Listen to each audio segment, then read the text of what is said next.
Um, well, let's just go right into it. So this is episode 88, Soapy. Yep.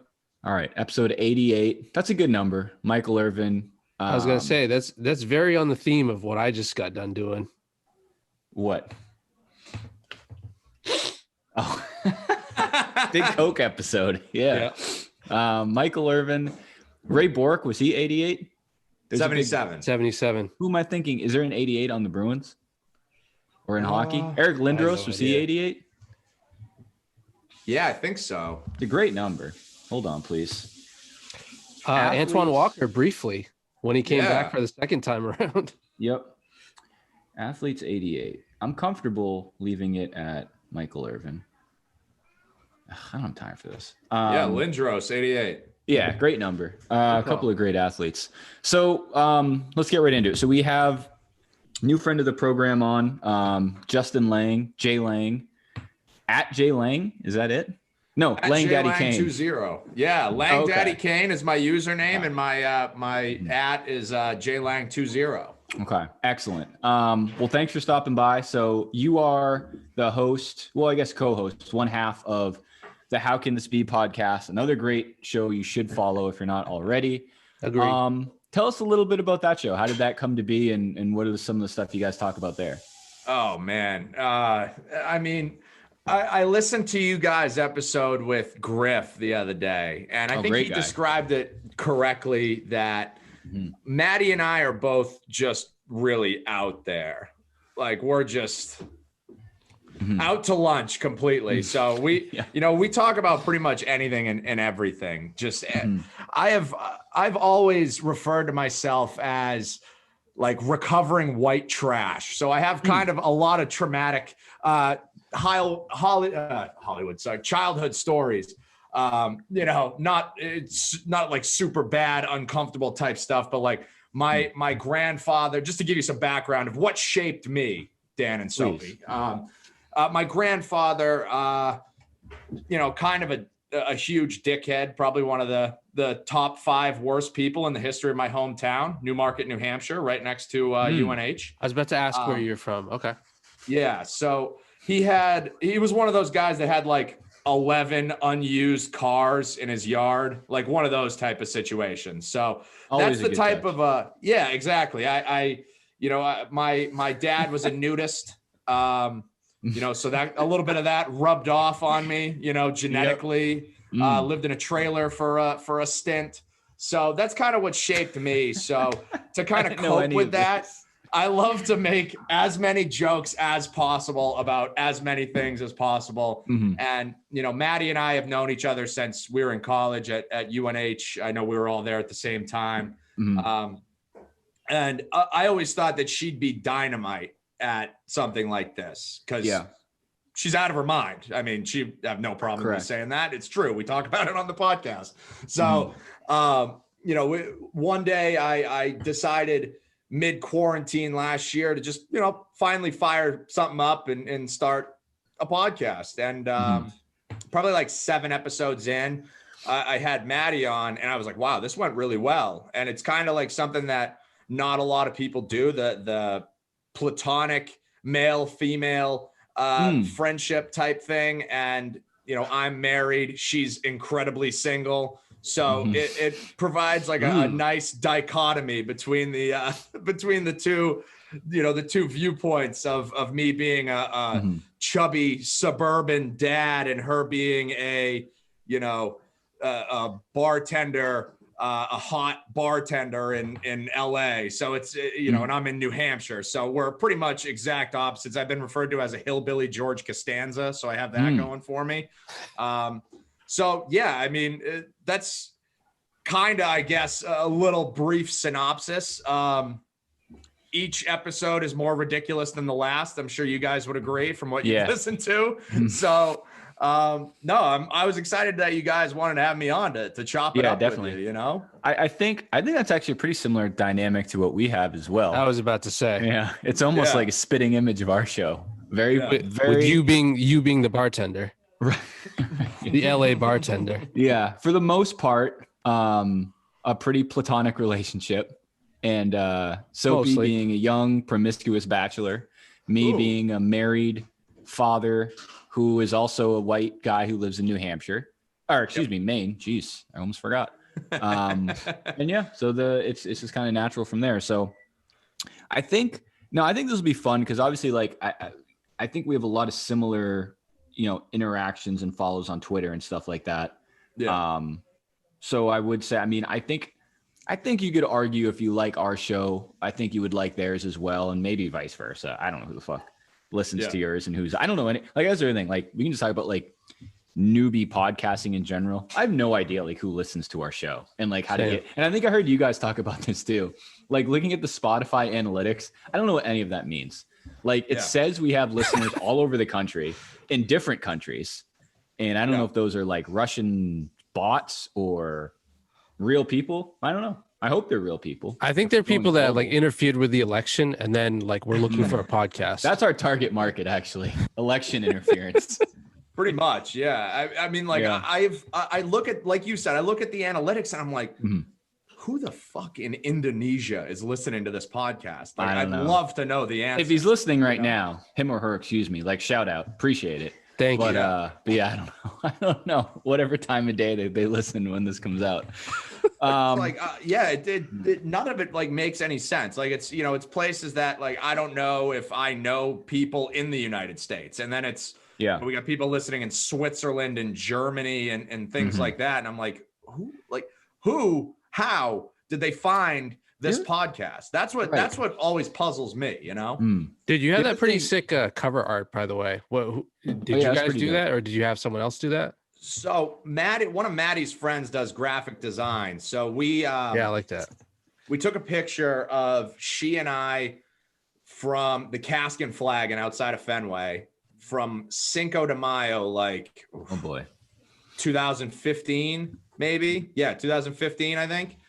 And we were both very, very intoxicated. So, we'd had ourselves a few tequila shots, some loaded Coronas. Picture came out halfway decent. We sent it to them. They kind of cleaned it up a little bit, Yeah. And that's what we ended up with. It ended up coming out pretty good, You guys were literally unconscious, so we cleaned it up a little bit around the edges with some digital thumbprints. We stood you up, open your eyes. But besides that, totally all natural, organic photograph. Yeah, exactly. Yeah. Other than those things, yeah. What was I gonna say? So actually, it sounds like we probably started our shows around the same time. I mean, we started ours. It was definitely during quarantine.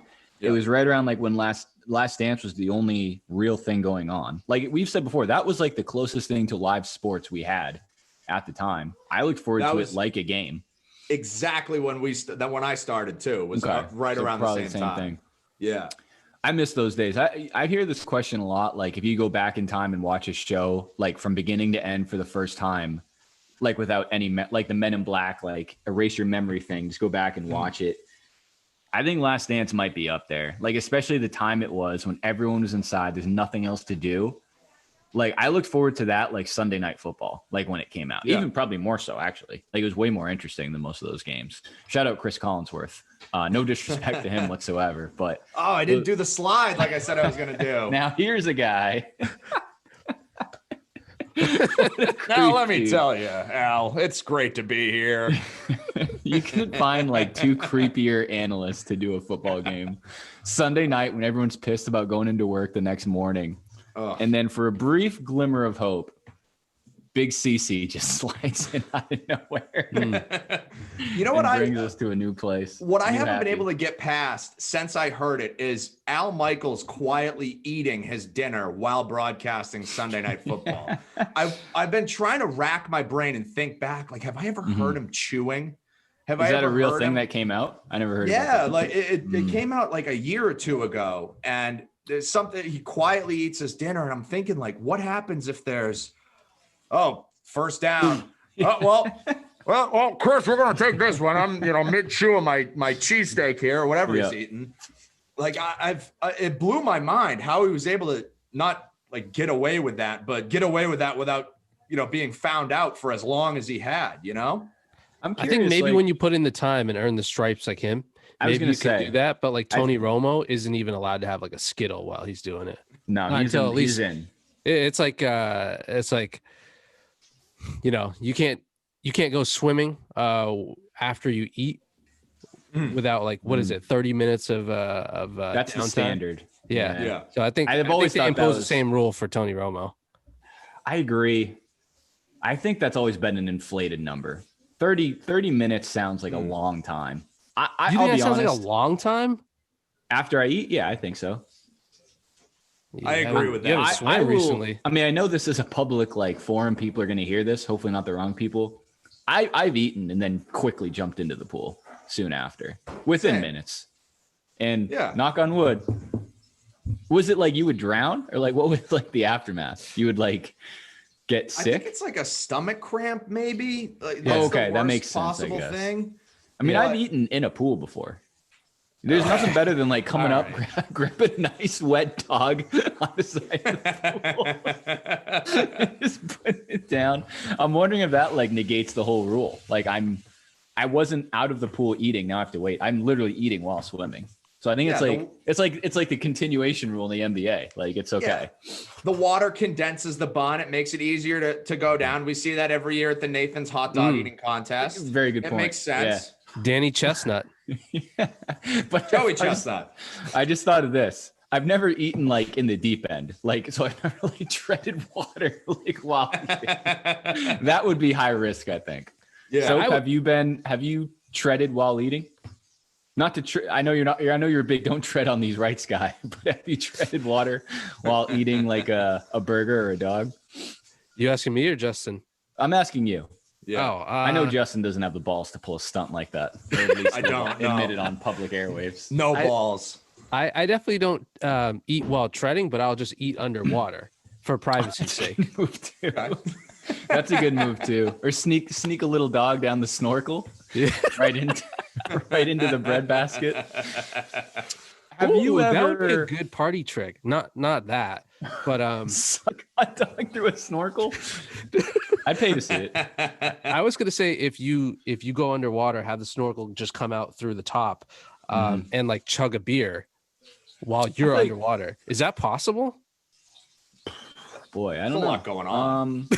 Actually, that relates to the question I was going to ask. Talking about like drinking and stuff, but like I've seen like on spring break and stuff, people like take like snorkel shots or like chug through a snorkel. I've never done that, and that's above water. I assume underwater would be damn near impossible. My thought. There's only one way to find out, and pandemic is we're almost over, so. Yeah, that's what they'd like you to think. And then we'll play the All-Star game and probably retract everything in the league. But what are you going to do? How do you feel about that? Not great. I don't know. It's like, well, I mean, we talked last episode of Wound before about it a lot. It doesn't look great. The optics aren't great. But I've kind of recently, it's like everyone's playing games anyway. So at the same time, it's like as long as they literally get there without contracting it, I guess it doesn't matter. But it's literally just like adding an exhibition game to everyone's schedule. Right. Excuse me. Adding an exhibition game to the best players in the league schedule. Right. Seems a little unnecessary. I think I'm out on all-star games in general. Like if they just did away with the actual game across all sports, I'd be fine. Because like what we said earlier, they didn't play the Pro Bowl this year and nobody noticed. At least like nobody noticed it like in a negative way. Like we're outraged. The Pro Bowl stinks, man. The Pro Bowl is the worst one. It is absolutely the worst. At least it used to come with a trip to Hawaii for whoever was involved in it. Now they're doing it in Orlando, Florida. It's in Disney World. Yeah, and now they're playing it on just Madden. Like, yeah, why even have it? Just play it on Madden. Nobody's gonna watch anyways. Oh yeah, I'd rather watch these guys play 2K than watch an All-Star game. It's more interesting. Nobody gets hit. The last big hit was Sean Taylor on Brian Moorman. I was going to say, like that's the only positive takeaway from the Pro Bowl was Sean Taylor's hit. Yeah. And then he got shot and died. And now it's like there's no point in doing this anymore. Direct correlation that Sean Taylor talks about. No, the Sean Taylor Memorial, and just cancel it and not play it. Anyway. You said that they might as well play it because they're everyone's playing games anyways. Adam Silver is for sure been playing games lately. I don't know what he's doing, dude. It's like, I guess I saw he came out and said like there's going to be no partying, however the hell you enforce that. no, I guess there'll be no organized parties, but I feel like players wouldn't give a shit about the organized stuff anyway. They probably do like charity like appearances and stuff all day and then go out and just rage and then play the All-Star game hungover. Yeah. Like in a normal world. This year, it's in Atlanta of all places.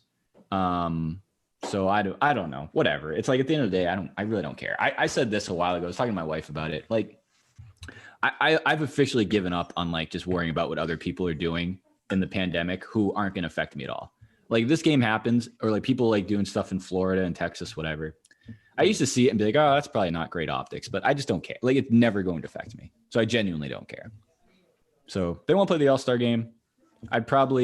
I'm just as inclined to watch this year's All-Star game as I would in the past, which has never been terribly high. So I probably won't watch it. It's going to be like 250 to 249 and it'll be exciting for a while, but I don't know. You gonna watch the game? So you looking forward to it? I'll watch it. I mean, I do like watching the All-Star game just because I'm like, it's the one time that you get to see all like the best players basically just doing dunk contest dunks. Correct. So I like that part about it. And then I want to see the dunk contest with whoever they convince to do that. I don't know they haven't announced it yet. Like, are they just going to round people up the day of? Or like draw straws? Didn't they talk about they wanted to put it at halftime of the All-Star game? Oof. I think it is, right? Yeah. Is it? That's got to be a long halftime. Yeah. Right. Or are they doing everything in there? Or are they just going to have like a 3-hour halftime? They're going to throw the skills competition and the 3-point competition in there too? Or are they just separating those and doing that All-Star Saturday night? The celebrity game? You know what? Yeah. God forbid we don't see Kevin Hart and Lisa Leslie play 2-on-2 against Steve Harvey and Diana Taurasi. Gordon Ramsay. Diana Taurasi versus Gordon Ramsay 1-on-1. At 10:30 on TNT. Heaven forbid we lose that ad revenue. That year that Obama's Secretary of Education, Artie Duncan, played in the game, and he was like a former professional basketball player. And they're like, imagine getting cooked by Obama's Secretary of Education. And they're like, yo, this guy played pro basketball for like a decade. He was throwing like behind the back passes and draining threes. And this guy's in his 50s. He's got like the best old man game I've ever seen. It was the most impressive thing I've ever seen on All-Star Weekend, I must say. I would say playing hoops. If their angle is to get political people into the game, which I'm all for, I kind of wish they did that with the previous administration. I think that'd be fun to watch. Oh man, I'd watch the hell out of that. True, the final left versus right matchup on All-Star Weekend, dude. Like great. Trump, McConnell, what's his name, Mike Pence, that Kaylee, what's her face lady, and then whoever the fuck, your choice, someone else, Fauci, I guess, versus like Biden, Kamala Harris. I don't know. Man. Bring back some throwbacks. Condoleezza Rice, Donald Rumsfeld, and just toss ball. Apparently Jimmy Carter still got it, so still get up. Yeah. Jimmy Carter versus Vince Carter in a dunk contest. 11:30 p.m. on TNT. Here's a question I have for you, and this is something that I've posed to my wife before, and I've kind of been trying to write a blog about it. Who do you think, if all the presidents in history were rounded up and put into a WWF Attitude Era style Hell in the Cell, which president wins? I mean, I have to think the front runner would be Teddy Roosevelt. That's the one that makes the most sense to me. He'd be up there. Couple that come to mind right off the bat. Abe Lincoln was like super tall, right? Yeah. Like Undertaker like 6'5", level 6'6". Tall. Lanky. Yeah. Tall guys do well. He was a lanky Lincoln, they used to call him. Lanky would do okay there. Roosevelt's just a savage. I don't know. Maybe, I don't know, Reagan would do something. Reagan would just get fucked up on crack and then go do it. I could see JFK being a problem. JFK going over the top. Yep. Because you know that he would also have like the he would have people kind of secretly set up to help him out.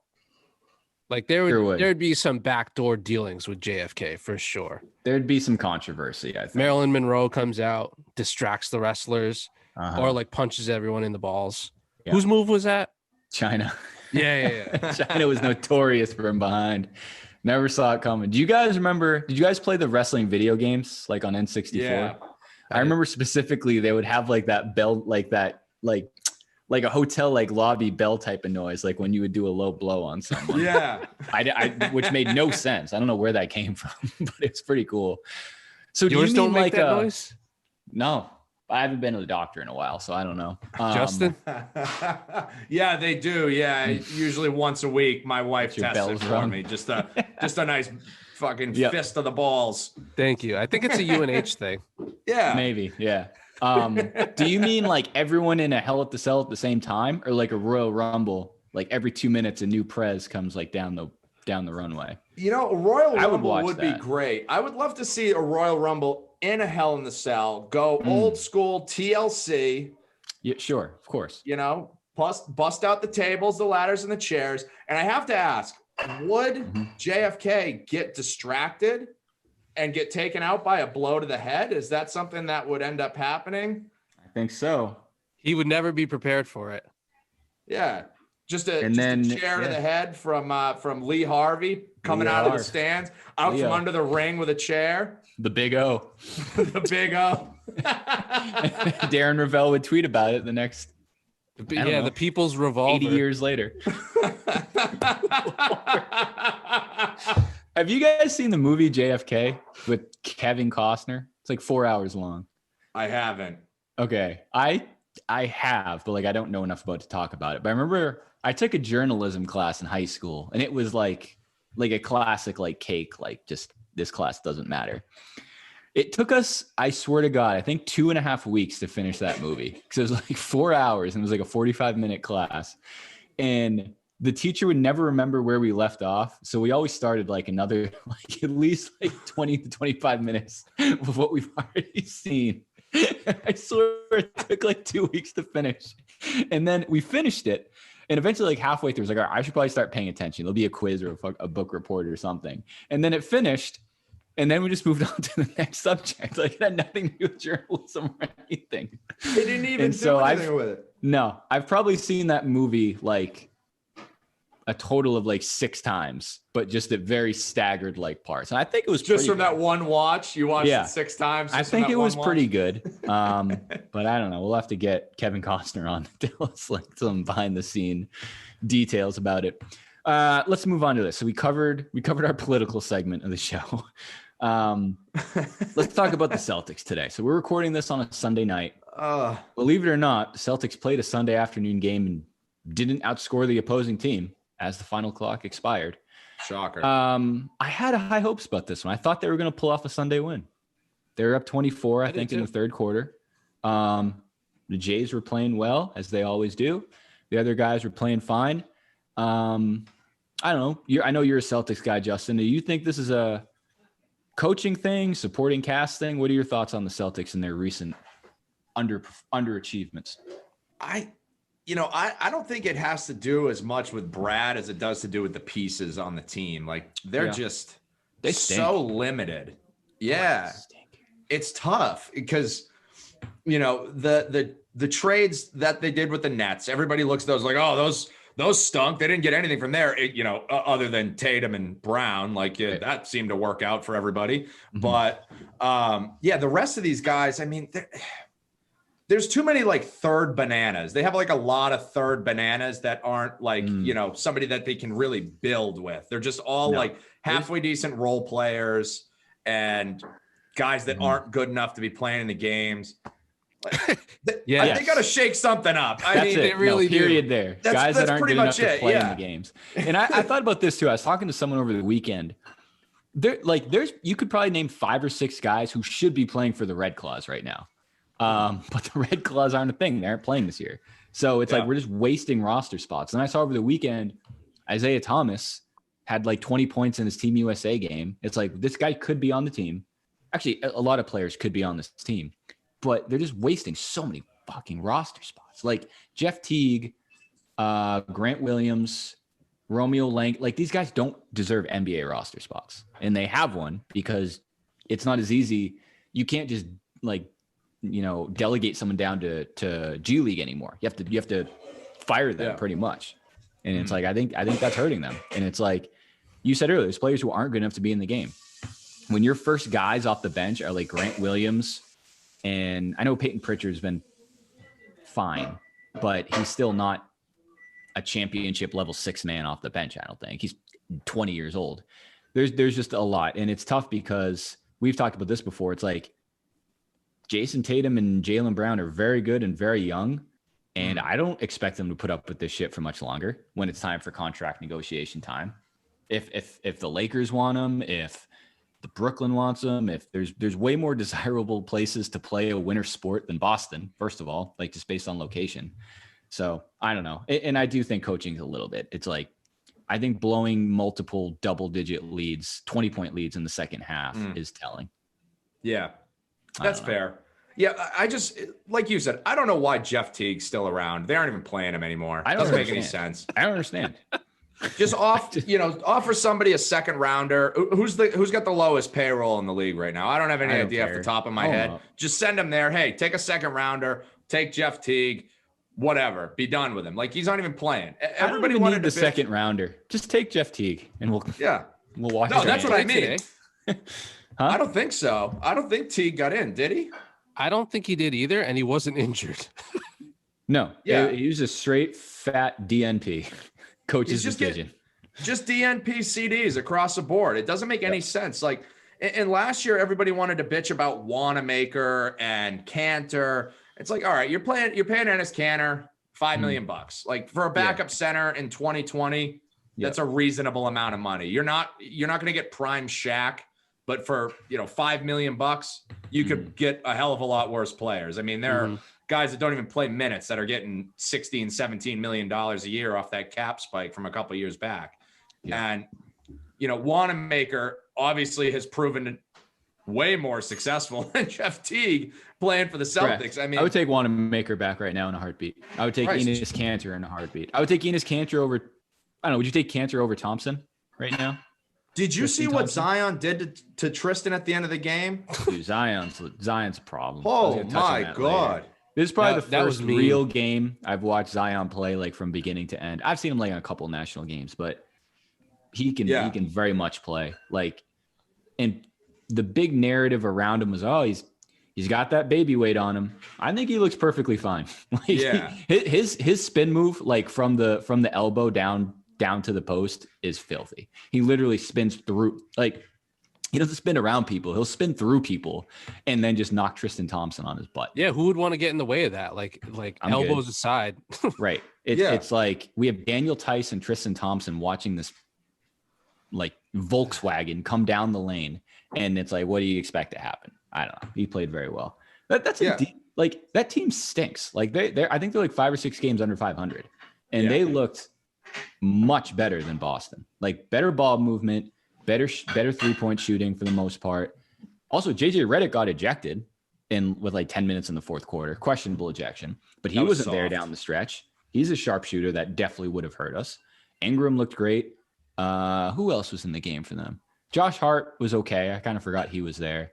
Who was that big white guy? That other white guy they had? Melly. Threes towards the end. He's solid. I just watch, like, I honestly compare it to the Patriots. Like, I would watch Patriots games and be like, I would struggle to find players on the opposing team that I wouldn't want on the Patriots. Like, who wouldn't be an upgrade to, like, position players on the Patriots. And now the Celtics are getting into that same, like, theory against, again, like, there's multiple players on the Pelicans I would take over the current roster on the Celtics. Yeah. And that's not They got some pieces. They're going to be good in a couple of years.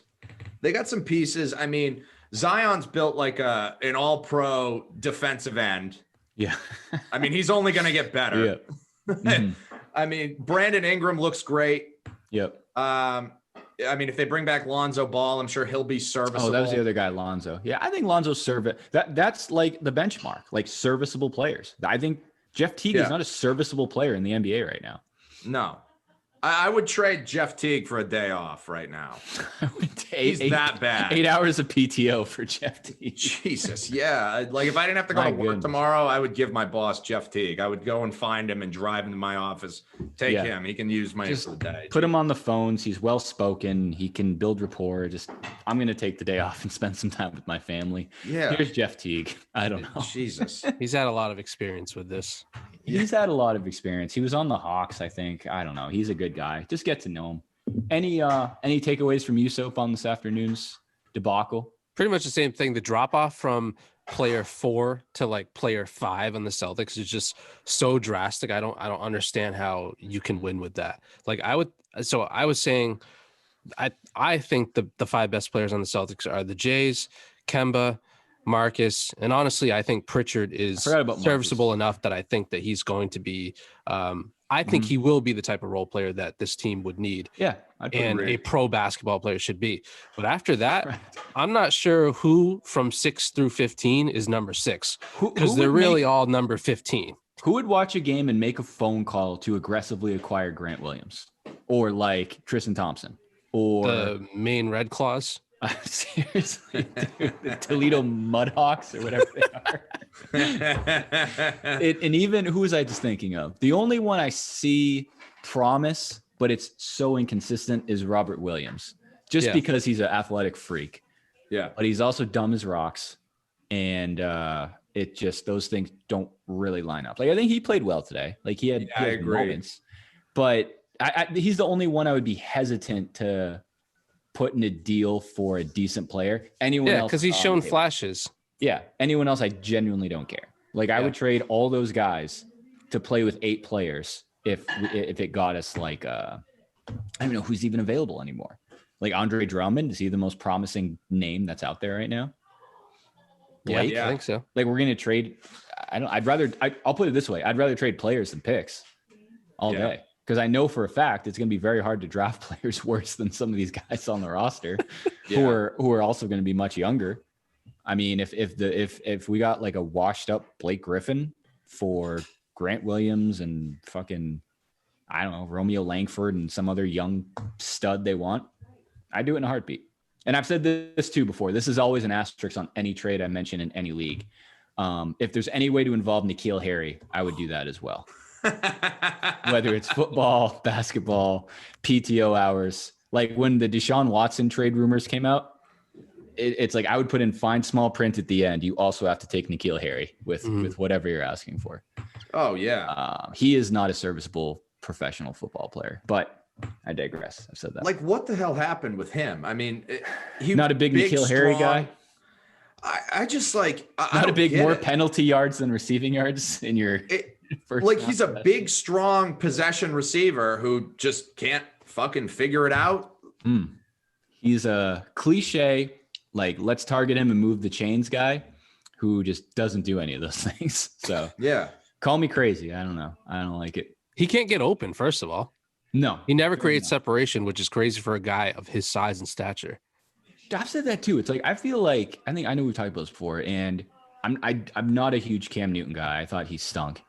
But the more I like listen and actually watch things and watch like people will post clips and stuff, he doesn't throw the ball very well, but there's very rare chances he's throwing to someone open. Yeah. And the only open throws he had were like James White on screens, which he would skip into the grass. So I was like, what do you want me to do, bro? Like, why are we wasting our time getting on guys to beat someone 50 yards down the field when you can't hit James White on a play where every lineman is designed to block for one player and you can't hit him. Yeah. Like, what are we doing? That's frustrating. It's a very frustrating football season in general. But it was. And I have a hard time actively hating Cam because he said and did and tried to do like all the right things. And it's like, I agree. I know what you mean.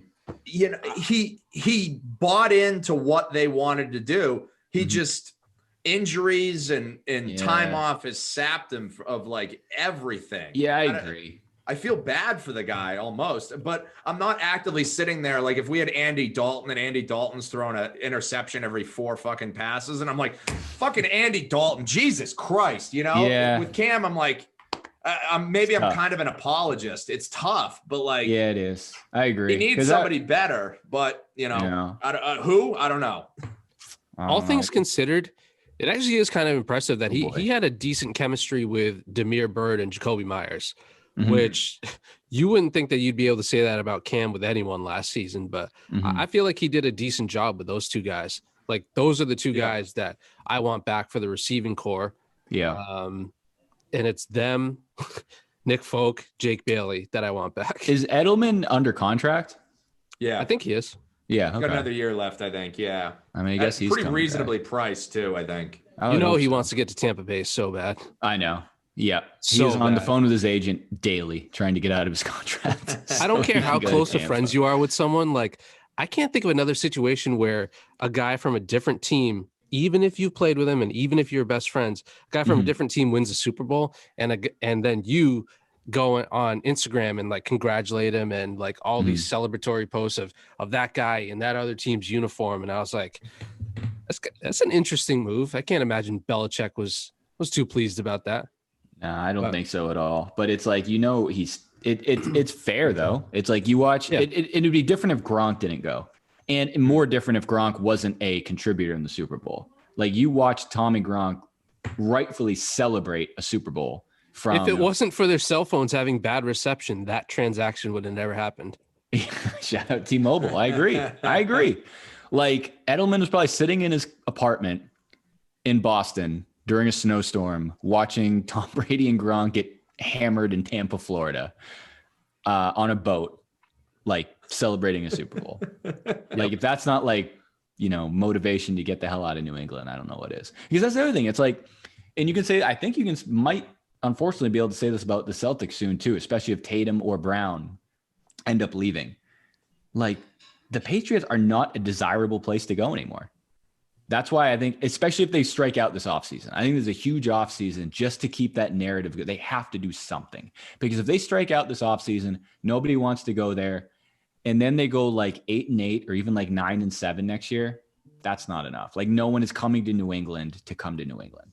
It like, especially compared to Tampa, if you can go to Tampa, you can go to Kansas City.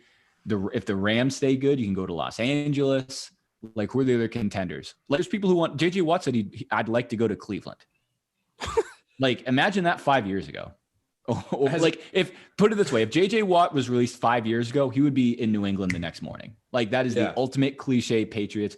Everyone on Twitter would post Bill Belichick to the Stone Cold Steve Austin music coming out of the tunnel, and JJ Watt would be signed by sunrise. That's not going to happen. Same with Deshaun Watson. Like Deshaun Watson is not going to come to New England. It's not a desirable place anymore, and it stinks. It's not fun.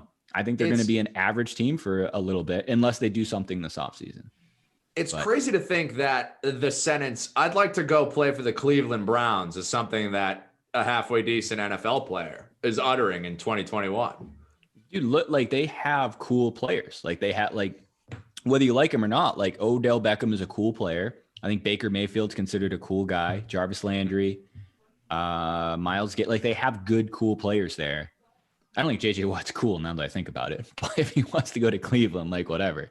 But he's literally a Patriot. Like he is from a factory built New England Patriot. But I don't think he has any intention of going there. And I'm not saying like I want to give up the house for JJ Watt, but it's just a different day. That's why this I can't wait to see what happens this offseason and this draft. Actually, I'm curious to see what they do. If they do their typical like fuck draft picks, we'll trade up or we'll do something else. It's like, all right, like I'm good.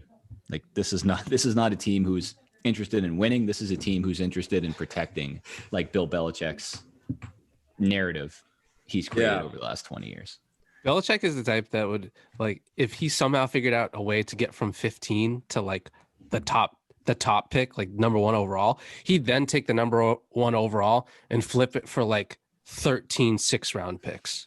Be like, yeah, we just want value. We want guys that are going to come in and do their role, and quantity over quality. Yeah. Next question. You draft 13 left tackles and then somehow try to like justify it. Squeeze a kicker in the 5th round. Did I make this up? Didn't they draft that like super racist kicker Was that last year? Rohrwasser. Yeah. And they cut him. Like, he didn't even make the team. He was on the practice squad all year. Oh, what was his deal? Like, was he like a racist, or he had like tattoos? Yeah. He had a three percenter tattoo on his forearm, which is one of those like alt-right militia group type things. Very racist ties. Not great to have, and then tried to make up something like, oh, I thought it said it supported the military. Then, I don't know, get an eagle tattooed on you. Like, sure. Don't just lean into this. Oh yeah, this 3%. Oh yeah, whatever. I don't know. It was my battery percentage at the time, and I just said, fuck it. Let's remember this. It was my favorite type of milk, so I don't know. I don't know. The guy suggested it, and I just got it. That's tough. That's like, especially nowadays, I think we've talked about this before. Like, it's impossible to. What did I think about this? Oh, the Cam. You guys saw that Cam Newton thing that came out today. Like that kid like chirping Cam Newton. If you're in a place with more than 3 people, you have to assume it's going on the internet, or like someone's going to capture the footage. Like everything is. There's no more like private. Like everything is captured now. So it's like damn near impossible to defend anything you do now. But people still go to length. Like, that kicker is a great example. And that was a tattoo. Like, it's about as permanent as you can get. But it's like we talked about a lot with James Harden too. It's like when he was going out to like strip clubs and getting caught on camera. It's like, bro, this is not going to not be talked about. Like, it is impossible to go out and do something without everyone talking about it. So probably do non-polarizing things that people would talk about. Yeah. Like, there's so many, like there's an old one was, remember we talked about this last time, Soapy, with Brady's MAGA hat and his helmet, or in his locker rack. Yeah, bro, what you're doing. That's going to be talked about, and everyone just denies everything. It's like, oh, I don't know. It's just a hat. I happened to it was laundry day. Like, it's all, especially when it's like facing forward prominently. Yeah. It was at the front of that shelf in his locker. Yeah, it was right there. And then the other one was James Harden with the thin blue line face mask too. I think he said like, oh, I didn't know what it meant. I had this lying around and I needed a face mask. Didn't he say that he like really doesn't use the internet? That was how he claimed the ignorance behind that. He was like, I don't know what that means. No excuse to not use the internet. Speaking of the internet, let's move on to this. Yeah. We talked about Twitter earlier. I'm just going to ask you straight up, Justin. You're a big part of the Twitterverse. Is NBA Twitter the worst place on earth, while simultaneously being one of the best places on earth? The Anthony Edwards dunk the other day. Yeah, exactly. Jesus Christ. Like, yeah, you know what? I saw the best part I saw about it was somebody's take was, people are going to remember that dunk. Nobody's going to remember that he was 3 for 74 or whatever the fuck Nate Duncan tweeted out. Like, you're just taking the air out of the room. And I saw Dan Devine from The Ringer was like, I just want to go on the record saying I like when fun things happen in NBA games. And I was like, whoa, easy, pal. Let's pump the brakes here. You can't go on record being an NBA writer talking about actually liking the sport. No, not today, buddy. Yeah. It's easy, just the pal. worst. Someone's had some ill side effects from the vaccination. My goodness, no kidding. No kidding. It's just the worst because it's like, and I talked about this on Saturday. I'm at the point in my life where I'm typically in bed between like 9:30 and 10. So I miss a lot of cool things, but I also see them the next morning before most people do because I get up early. So I saw that the next morning and I was like, oh, this is so sick. Like, this is really cool. Let's engage in some conversation. And then I was like, fuck, it's 5:30 in the morning. Like, whatever. So, like, talking to no one. Like, wow, have you guys seen this dink? Like, what a loser. What a great dunk. Blah, blah, blah. Why would you shit on him? But that's the thing. It's like analytics are, I won't say analytics are cool because they're definitely not. But it's so easy to just make an analytics argument. And that gives you the power of feeling like you're above it. Because everyone's going to talk about how the dunk was great, right? Yeah. The unique thing would be to go online and talk about something next level. But that example sucks because it's like, dude, first of all, it's like a 20-year-old kid, probably the best moment of his life in basketball.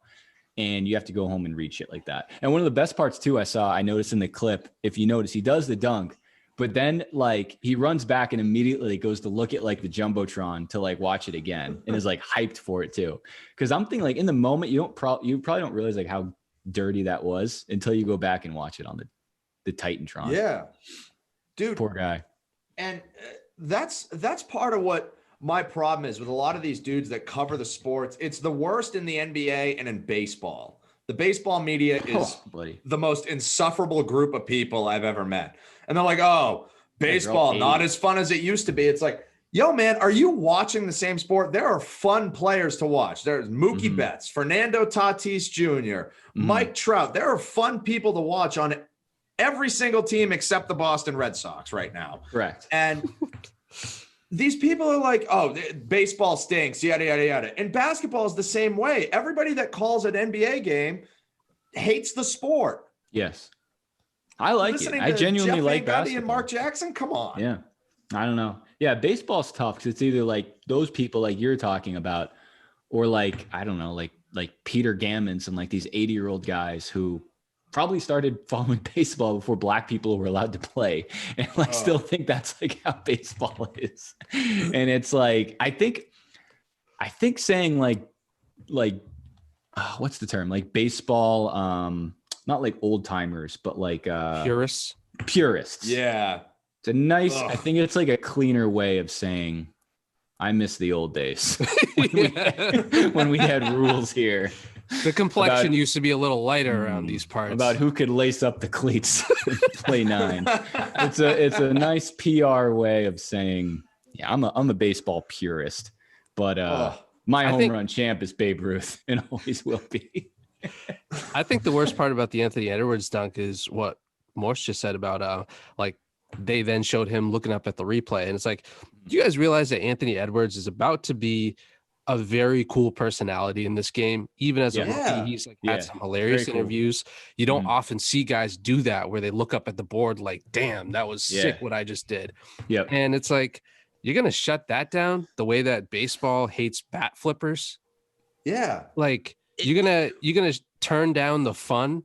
And the worst part, I didn't realize this until Tyler I Am was talking about it, is that Nate Duncan, it's not like he was someone from the fucking Minnesota Times or anything like that. He actually works for the NBA.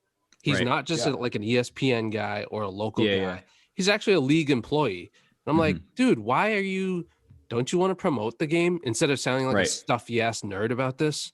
Like, wait, why do you have to do better this? Headline could you picture from a Friday night Raptors Timberwolves game? Like, what are we talking about? Like, this is a godsend that you have something that can go viral. And he did go viral. And I've said this before too. It's like, I can't even tell anymore, like what's real and what's not. Like I do genuinely think there's personalities in sports who, I don't know if this is what they believe or not, but they have narratives they have to stick to. Yeah. Like guy, I don't know anything about this Nate Duncan guy, but guys like there's like Clay Travis, or an extreme example is like Aubrey Huff, like just nut bars who, like, you know what I mean? It's like they're more invested in keeping their audience than broadening it to get other people over to them. Because like someone who doesn't agree with what Aubrey Huff says, at this point, probably no matter what he says, they're going to come over. So now I just have to maximize my followers I have and just talk like a fucking right-wing nut bar for the rest of my life on Twitter. Yeah. And go from there. But yeah, the other thing I was going to say about the great thing about, well, great and bad about NBA Twitter now is there's people just being nerds. And then there's just so many just like legit kids on NBA, like 14-year-old kids who I saw them the other day, and I think I retweeted it, but it was like, all right, like, no, actually it was Hoop Central. It was like a $400,000 follower handle. It was like, all right, like who's better, like current day Dame or like 2016 MVP Russell Westbrook? And I'm just like, this is absurd. Like the first year MVP Russell Westbrook, we will never see something like that again. No. Except the next year Russell Westbrook, and then the next year Russell Westbrook. Like I made the argument, like Russell Westbrook normalized triple doubles averaging in a season to the point where it's not a thing anymore. Like it's not that memorable anymore. That's absurd. Because we're talking before his last year with Houston, I didn't know this. I think he did still average a triple double. It was damn near close. And he averaged like 28 points a game playing alongside James Harden. That's damn near impossible. There's no one else in the league who would do that. And then James Harden deemed that wasn't enough. Get this guy out of here. Get this son of a bitch off the field. Get him out of here. And now they're a train wreck. But NBA Twitter is just a weird place. It's like you have to like be very conscious about the decision you're making to like reply to a thread or something, because it's hard to just say something and then just ignore it. So if I see something, I'm like, all right, I'll engage. That's like an investment of the next hour. Like I have to see where this goes and just really sour myself to the point of throwing my phone out the window. But dude, I love Russ too, by the way. I'm sorry, I don't mean to interrupt you, Soapy. I love Russ. I might be one of the only ones, but I am a Russ Westbrook stan, and I will go down with the ship. I don't know if I like Russell West. Like I don't dislike him, but it's just like I don't disrespect him to the point where it's like I don't talk about this guy as one of the greatest point guards of all time. Like what else does this guy need to do? Plus he was on an awful team. And I remember that year, like he really wouldn't. So you're like a Celtics guy too. We've always said this, like stat padding. Rajon Rondo would stat pad because he would have a wide open layup and like flick it behind his back to someone three if he had 9 assists with like a minute left. Yeah. Russell Westbrook, I remember, would take it and go coast to coast with a head of steam and just throw his body at whoever was in the paint and just say, fuck it. I'm either going to posterize this guy or get a foul, but I'm hurling my body at this other person like a one of those bombs in like Mario Brothers that would shoot out of a cannon and just like take someone out of the frame. But yeah, again, like I don't really love Russell Westbrook. I actually think he's pretty funny off the court, but it's like I'm not gonna argue the numbers he puts up. But what were we gonna say? I have a particular affinity with for guys that just don't give a fuck. You know, yes, he'd be one that'll of just say whatever they want and just play how they play and just you know, go for it. You know, but so go ahead. Sorry, I didn't mean to interrupt you there. No, that's Please, fine. Sophie. I was actually going to ask you a question, Justin. Yeah. Who are some of your favorite follows on Twitter? It doesn't have to necessarily be NBA, but also what are some of your favorite interactions or recent things on Twitter that you can think of?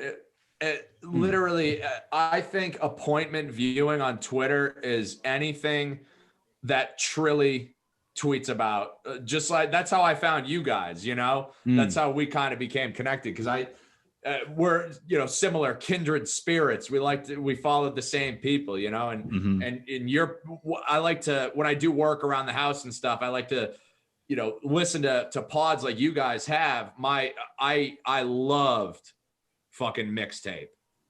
It'd be 4 hours long. I could do yard work for you know, a half a day and just listen to one episode of mixtape. It was great. Terrible quality. Trilly. The quality versus quantity was like the ultimate like, lopsided episode. 20-minute ad reads. You could tell when they'd get away from themselves, you could hear them sparking up the lighter in the microphone. And I'm like, all right, this is gonna get interesting now. We're gonna start getting some weird stuff. I like Dragonfly and I like LeJethro. You know, I like Gardy. He's good too. I think that of everybody on Twitter, especially sports Twitter, I think Trilly and PFT commenter from Barstool are guys that are just playing a different game than everybody else. They're just so far and away above everybody else mentally with what's going on Twitter. Every time I see him tweet something, I'm like, this just blows my mind. You know what I mean? Well, what's interesting now, the other thing I wrote down is like how instantaneous this, like you'll watch something happen and then be like, okay, when I refresh Twitter in literally 10 seconds, this is all people are going to be talking about. Like, and there's already like 100 of the best punchlines are already on there. It's like not even close. Like, that's what I mean. Like, you can't get away with anything now. Like, trying to think, like, we talked about this before, actually. I'd be curious to get your take, Justin. We've talked before on the show, like some of the best days on Twitter. The ones we've talked about, the Clippers losing to the Nuggets was a great night on Twitter, like blowing that lead. What were some of the other ones we had? So, damn.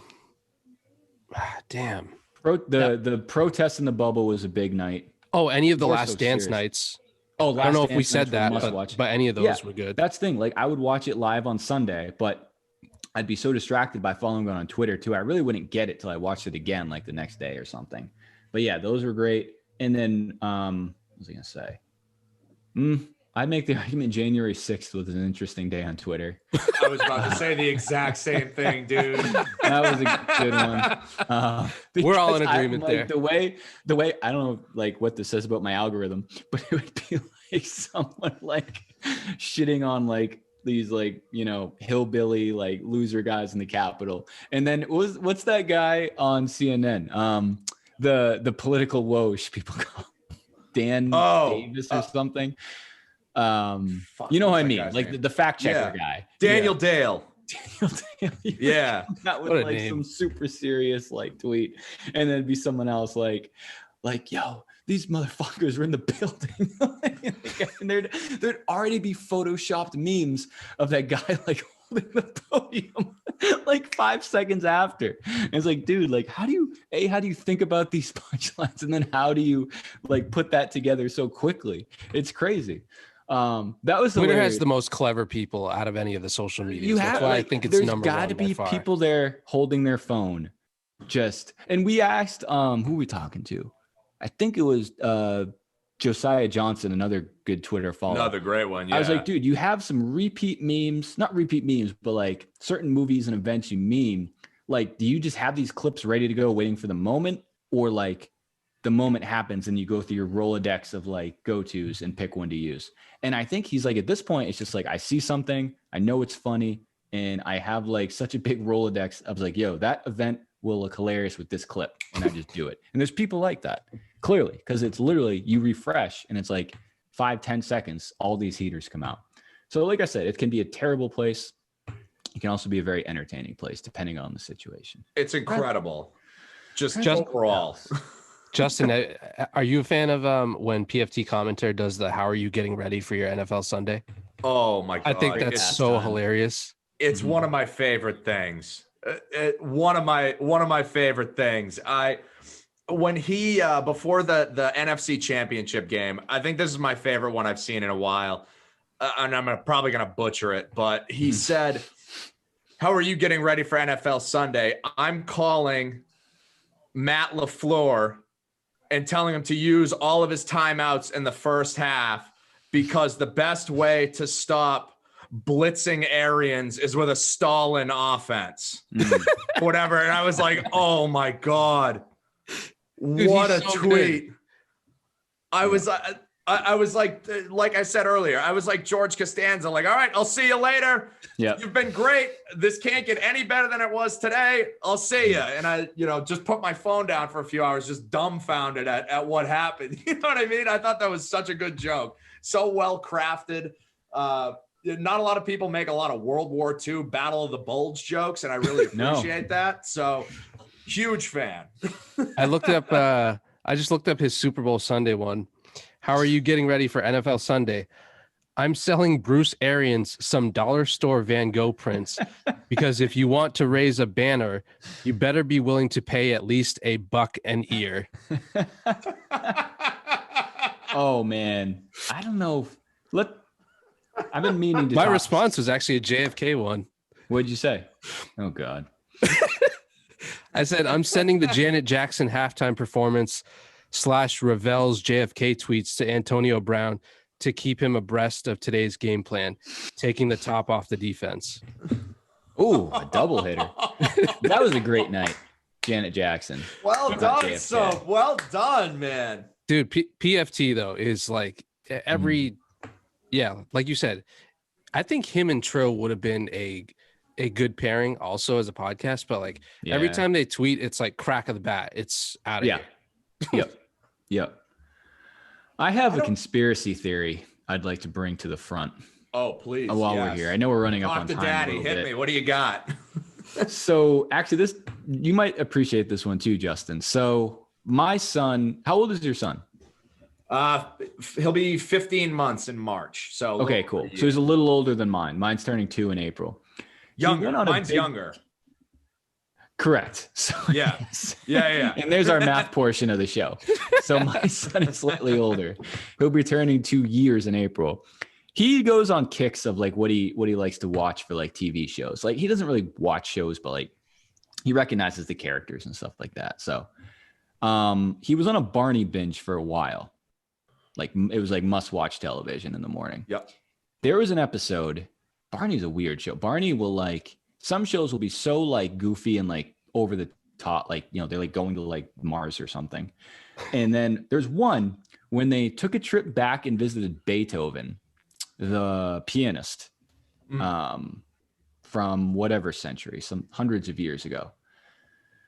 Widely argued one of the better musicians of all time, I think people would say, especially for his time.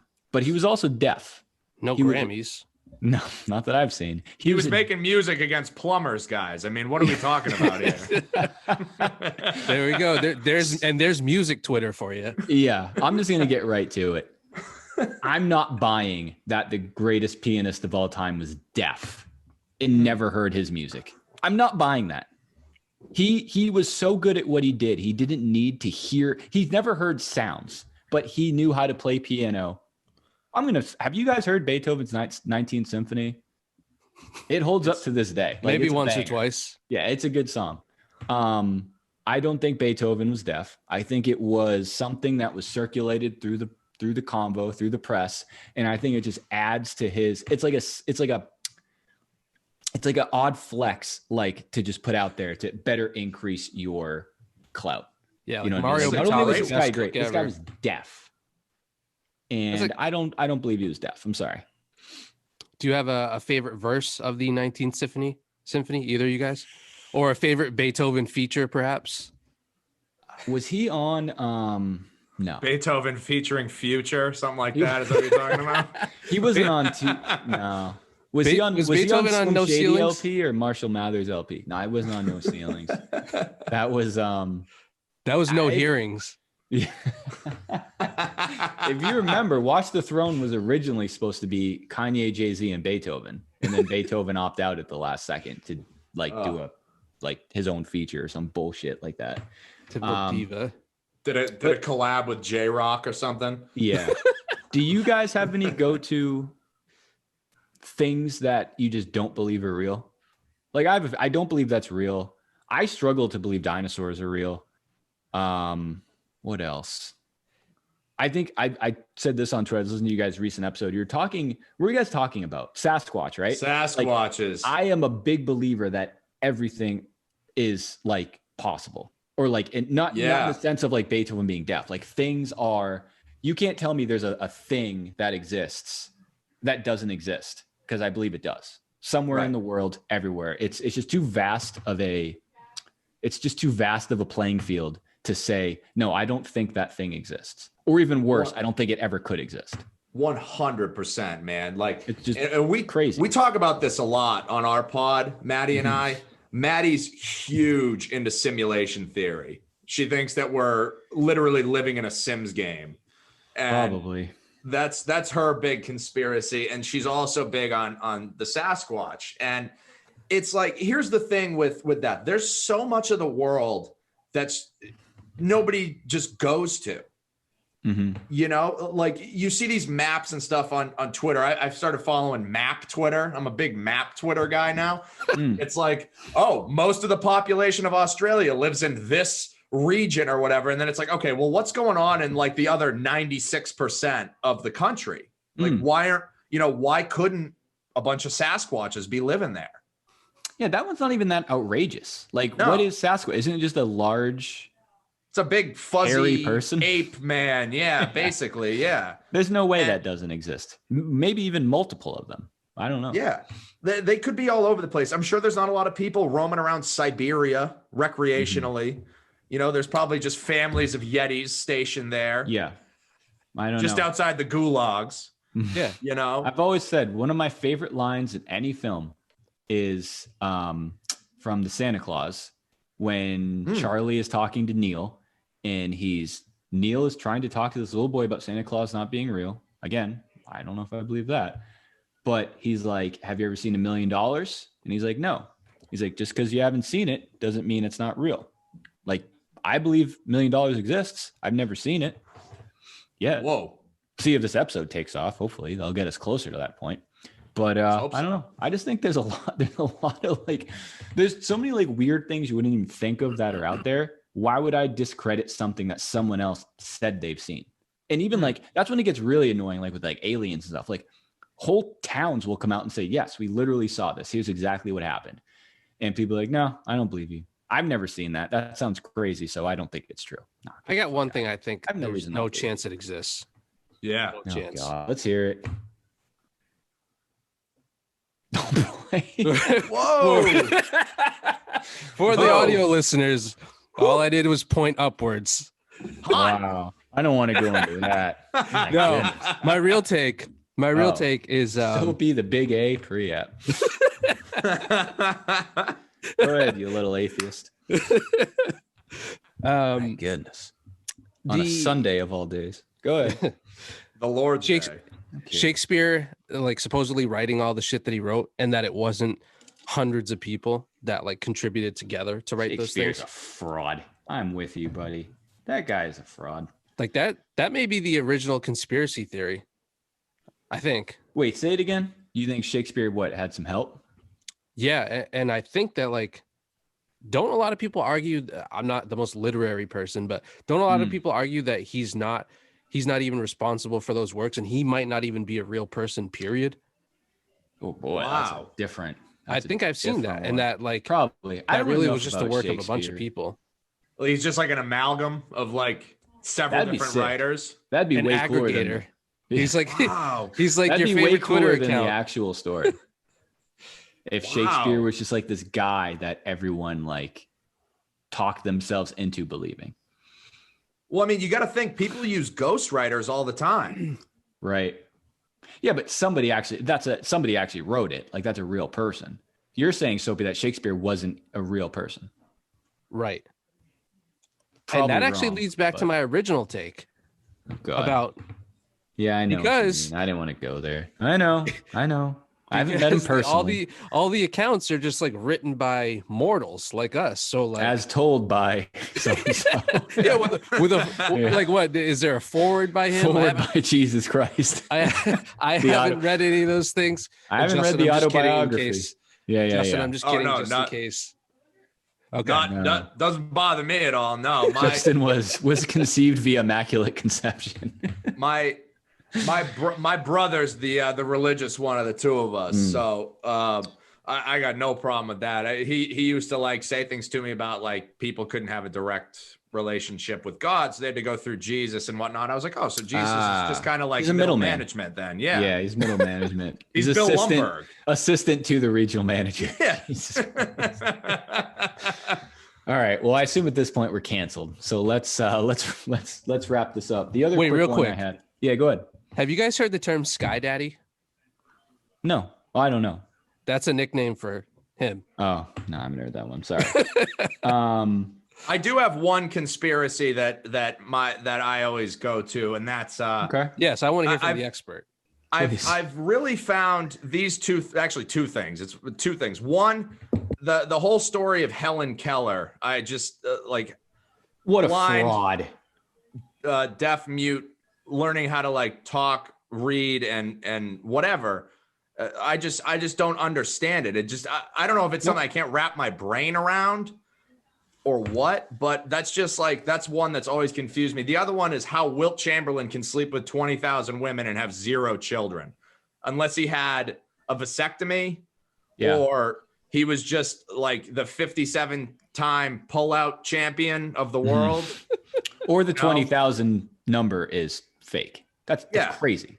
Also, it's also crazy to keep that running number. Yeah. Those things are mutually exclusive. You can have sex with 20,000 women or you cannot have kids. There's no world that exists where you can do both. Right. You know what I mean? It's very odd. That's because the thing about 20,000 is it's such a high round number. I don't know how exact it can possibly be. Yeah, that sounds like such folklore. If it came out in the book was like, hey, I slept with 17,857 women, that'd be different. 20. Right. I think he was just like, yeah, I probably slept with like 20,000 chicks. That would make two of us. Yeah. But yeah, that also. Wait, what was the first one again, Justin? Helen Keller. Helen Keller. Yes, that deserves. Dude, I'm 100% on board. That's Beethoven. Yeah, that's just female Beethoven. That's what made me think of it. The Beethoven thing. So I remember learning about obviously Helen Keller in school, but did you guys all watch like that Helen Keller movie, The Miracle of Life? Not Miracle of Life. That's what it's called. The Miracle Worker or something like that. It's a movie about Helen Keller. It's like I'm sure we did. Yeah, I probably watched it I watched it. I feel like I watched it like every year in school. So I watched it in like 3rd grade, 4th grade, 5th grade, 6th grade. As I got older, I was like, this is bullshit. Like, this is ridiculous. Because I also thought, like, what kind of life is that? If you're, and this is no disrespect to, whoever unfortunately has to live like this, you're deaf, blind, and mute. What are you like? What are you like? What are you doing? Why even bother to do things? Respectfully, what do you have to look forward to? And how do you wrap your mind around that? Right. As long as I had enough food to keep me alive, if I wanted to be alive, I would, I guess, just sit in a room and sit. Like, what am I going to do? I can't watch. Or also, how do you learn things? Yeah. How do you teach someone who can't hear or speak or hear or see, rather? How do you teach them something? I don't understand what the theory is. That's never been talked about. The only clip is she put her hand under some running water and said, "This is water." But Helen Keller didn't hear that or see that, so I just genuinely don't get it. Yeah, I'm with you, buddy. I don't know. It's never made any sense to me. I've never been able to wrap my mind around it. So what do you think the conspiracy theory is? Like, what do you think the lie is? Like that she learned these things, or if this person even existed? I'm sure she. So it wasn't terribly long ago, I think it's the first thing. Yeah. I think it was like the end of the 1800s, right? Turn of the century type. She must have some records, like a birth certificate or something, that this person existed. I'm sure she existed. It's just hard for me to believe that you got to be the world's greatest teacher to be able to like pull that off. And it just seems like such an impossible feat. Also, is that effort even necessary? Like, what's the point of that effort? Like, you have to work your ass off to teach that person how to understand something. And then what? Like, I taught this person who is missing the majority of her senses how to know what water is. Like, let's hear it. Like, give me my mentions. Like, what do you want to do? I just don't get it. I just don't get it. And if somebody else does, please, by all means, please send me a tweet. I would love to know. Shoot me something. I don't know. I have a comparison. Yeah. I think some people may misconstrue this as me being disrespectful, but if you think about it, Helen Keller, I think the person that deserves the credit the most, it's almost like Helen Keller is kind of like Frankenstein, where the teacher should be the more famous person, not the subject. Because if this is all true, then that was, like Justin said, the world's greatest teacher in the history of like education. Because what did she That's go a phenomenal on to do? Comparison. She went on to go ahead. I don't know. She's the main character in that story, but nobody knows who she is. I don't know her name. I think she went on to teach or open start a school for the blind or something like that. Maybe. That's probably in her best interest. That's where her skill set clearly is. She'd probably have a lot more success just teaching kids who could see and hear, but it's for a different time. I just had to look her up. It's Anne Sullivan was Helen Keller's teacher. I thought it was Emily Dickinson, but I think she's a writer of her own. Like she's someone, She's from the same era. Dead ball era. Anne Sullivan. Oh my God. Anne Sullivan is like, I'm trying to think who's like a spurned or a scorned person who's like, Anne Sullivan is like Bradley Beal last year, like the ultimate snub. The ultimate. No, I think Dr. Frankenstein is a perfect relation. Everybody knows Frankenstein, but dude, this doctor literally took a dead body and brought him back to life. Yeah. And then he just gets shit on. And not for nothing, I'll argue this till the day I die. Frankenstein the monster wasn't a great guy. No. Old people. Justin? Yeah. He's literally named Frankenstein. His name is Dr. Frankenstein, and they call the beast Frankenstein's monster, which got shortened to just Frankenstein. So you just completely cut this guy out that completed the whole task. God, that sucks for that. Talk about the disrespect. He's like the Winklevoss twins with Mark Zuckerberg. Yep. I just see ya. He's even worse. He's like the Winklevosses, that third guy who like hung out with the Winklevosses. Who finally drove him to get moving on this. And then Zuckerberg just swung in and created Facebook. Even better, I don't even remember that guy's name. And I just watched The Social Network like a month ago. I know that guy because he's also in The Internship with Owen Wilson and Vince Vaughn. And that was on TV last night. He plays the dick. Yeah. And that's what he gets. The dick guy from the other guy because you're so fat. You're so fat to the fat guy in his group. He's cast type as an asshole the rest of his life. Yeah. God forbid what the real guy is like. He could be dead for all I know. I don't know. Could be deaf, blind, and mute for all I know. Nobody knows anything about him. And here we go. To bring it full circle, the other thing is with the Wilt Chamberlain thing, a lot of people don't think that the 100-point game happened because there's no recorded footage of it. Yeah. That one's kind of hard for me to believe too. Like I just kind of go along with it. Are you looking it up, Dan? I recently pulled up the box score. Hold on. He's got the video. Hold on. I recently was chatting with Wilt Chamberlain's dead, right? He is. Yeah. Okay, cool. 99. July 99. See ya. They may have lived to 99. I don't know. The only thing, if there wasn't this picture, I would argue it wasn't real, but that'd be weird to just take this picture if it didn't really happen. You know what I mean? Granted, who's going to say no? If he was like, hey, I'll give you $100 right now if you take a picture of me holding this thing up that says I scored 100 points. It just, I don't know. It seems like, I mean, Wilt Chamberlain's kind of like Paul Bunyan. Like everything's just kind of something you can believe. You know, he's one of those mythical sports creatures like Tony Gwynn and Greg Maddux, where you just throw a stat out there and it's like, oh yeah, I mean, I guess I guess I should believe Tony Gwynn didn't strike out at all from 1991 to 1994. Like that makes sense. But this was like 60 years ago. This wasn't like, Beethoven's time. Right. Like this is when there were records kept of sporting events. Maybe. I don't know. That's what it Final doesn't score, make sense to me. 169 to 147. No one argues this. I guess defense was optional that day. They still gave a $147 to the Knicks of all people. Jesus, Marion. Well, because he's one of those larger than life guys that you can just say anything about because every stat that comes up, it's like, oh, the most double doubles of all time. Shaquille O'Neal has 174. Wilt Chamberlain has 896. It's like, okay, well, I guess, that makes sense. Like whatever, those are not accurate stats. I have no idea what the numbers are, but that's the point I'm trying to make is still apt, I think. Yeah, they sound believable. I guess we're all just sheep doing whatever the media tells us to do. They said Wilt had 800 double doubles. I don't have the effort to formulate an argument. Yeah. So let's do this. So we do have to wrap up here. Yeah. I think we'll have to have you back, man. There's a lot left on the table I think we need to dive into. I'm not going to sleep well tonight without putting this Helen Keller debate to rest.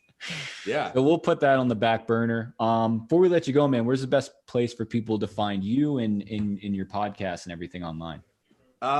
So best place to find me on Twitter and Instagram. I'm at jlang20. Can follow our podcast on both at HCTB pod. Follow Maddie, my partner. She's M_Barasano on Twitter and M.Barasano on Instagram. Okay. And then Apple, Spotify, pretty much wherever you get your podcast, you can find us. Pretty easy to find. Cool. How Can This Be podcast? But I appreciate you guys having me on, man. This is a lot of fun. I'd love to come back. I think it's Rogan, you, and then us. Yeah. I think that's how you might be ahead of us, Well, I don't know. We'll see. But appreciate it, man. Appreciate your time. We'll do this again soon.